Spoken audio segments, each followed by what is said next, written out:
Hey guys, it's Ducky from TechAddicts here. Today we're looking at the Viper gaming keyboard V770.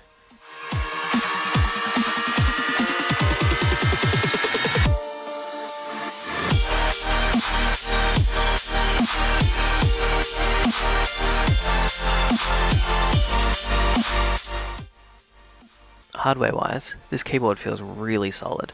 It's using the red Kailh mechanical keys, so they are fairly light to touch and they're very smooth. There's no clicking or loud clacking noises.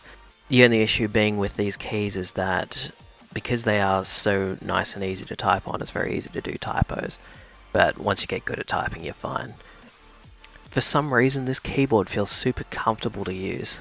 When you got the wrist rest attached, it just feels right.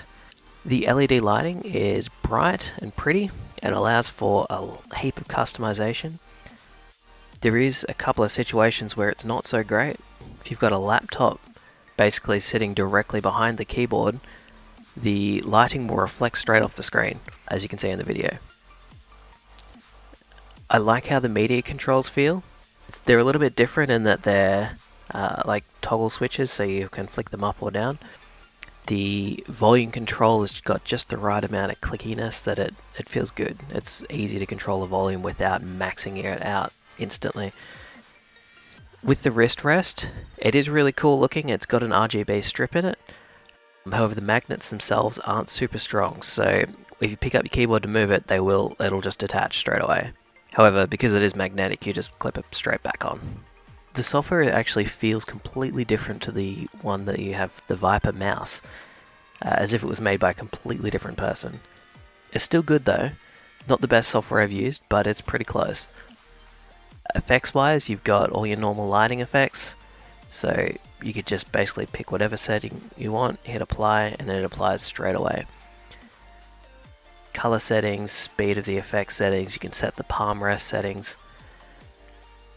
Response time and report rate, all super easy to set. If you go into macros, you can actually set up a macro, tell it to do whatever you like.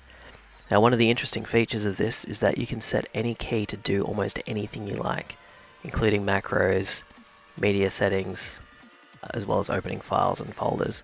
And I mean any key, like you can set your A key to do whatever you like.